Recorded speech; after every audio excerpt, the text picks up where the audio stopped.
दोस्तों, आज की वीडियो में हम बात करने वाले हैं रावण सीता संवाद 2। तो चलिए शुरू करते हैं रावण सीता संवाद 2। सीता के ये कठोर वचन सुनकर राक्षस राज रावण ने उन प्रिय दर्शना सीता को वह अप्रिय उत्तर दिया।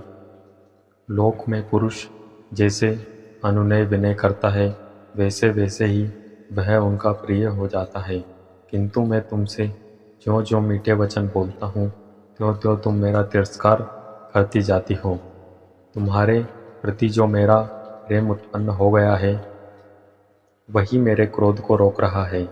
हे सम्मुखी, यही कारण है कि वध और तिरस्कार के योग्य होने पर भी मैं तुम्हारा वध नहीं कर रहा हूँ। मिथिलेश कुमारी, तुम मुझसे जैसी कठोर बातें कह रही हो उनके प्रतिहार में मैं तुम्हें कठोर प्राणदंड देना ही उचित है। हे सुंदरी, मैंने तुम्हारे लिए जो अवधि नियुक्त की है उसके अनुसार मुझे 2 महीने और प्रतीक्षा करनी है। तत्पश्चात तुम्हें मेरी सैया पर आना ही होगा। स्मरण रखो, यदि 2 महीने बाद तुमने अपना पति स्वीकार नहीं किया तो मेरे रसोइये मेरे कलवे के लिए तुम्हारे टुकड़े टुकड़े कर डालेंगे।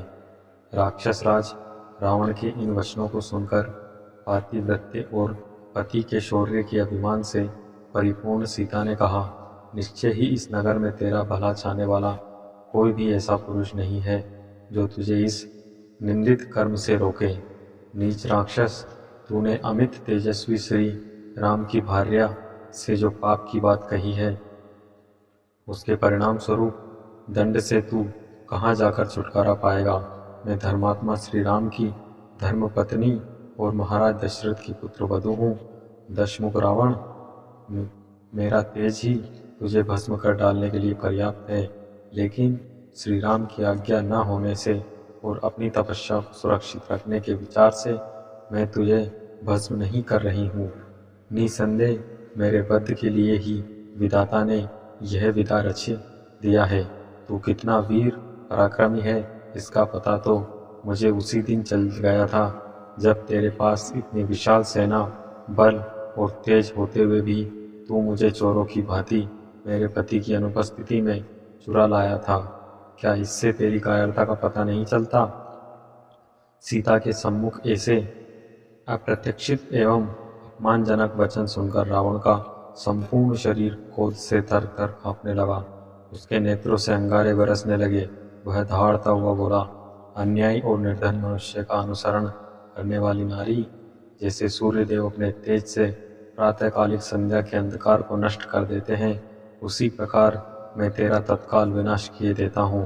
तत्पश्चात रावण ने एकाक्षी, एक आंख निकाली, एक कर्ण, एक कान वाली, अश्वपट्टी घोड़े के समान पैर वाली, सिंहमुखी, सिंह के समान मुख वाली आदि विकराल दिखाई देने वाली राक्षसियों को संबोधित करते हुए कहा, जिस प्रकार भी हो सीता को मेरे वश में होने के लिए विवश करो। यदि वह प्रेम से ना माने तो इसे मनचाहा दंड दो, ताकि यह हाथ जोड़कर गिड़गिड़ाती हुई मुझसे प्रार्थना करे और मुझे अपना पति स्वीकार करे। राक्षसियों को इस प्रकार आज्ञा देकर काम और क्रोध से व्याकुल हुआ राक्षस राज रावण सीता की ओर देखकर गर्जना करने लगा। रावण को अत्यंत क्रोधित देखकर मंदोदरी और धान्य मालिनी नाम की एक अन्य राक्षस कन्या शीघ्र रावण के पास आई और उसका आलिंगन कर बोली, हे प्राणनाथ, आप इस कुरूप सीता के लिए क्यों इतने व्याकुल होते हैं? भला इसके फीके पतले अधरों, अनाकर्षक कांति और छोटे भद्दे आकार में क्या आकर्षण है? आप चलकर मेरे साथ विहार कीजिए, इस अभागी को मरने दीजिए। इसके ऐसे भाग्य कहाँ जो आप जैसे अपूर्व बलिष्ठ अद्भुत पराक्रमी तीनों लोकों के विजेता के साथ रमण सुख प्राप्त कर सके।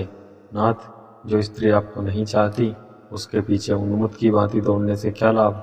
इससे तो व्यर्थ ही मन को दुख होता है। जब उन राक्षसियों ने ऐसा कहा और उससे दूसरी ओर हटा ले गई तो मेघ के समान काला और बलवान राक्षस रावण जोर जोर से हंसता हुआ अपने भव्य प्रसाद की ओर चल पड़ा। तो दोस्तों, ये वीडियो थी संपूर्ण रामायण के सुंदरकांड भाग 6 रावण सीता संवाद 2। तो ये वीडियो आपको कैसी लगी कमेंट करके ज़रूर बताना, और वीडियो अच्छी लगी हो तो वीडियो को लाइक शेयर और ऐसी और वीडियोस के लिए हमारे यूट्यूब चैनल को सब्सक्राइब करना ना भूलें। वीडियो में अंत तक बने रहने के लिए आप सबका धन्यवाद। जय श्री राम।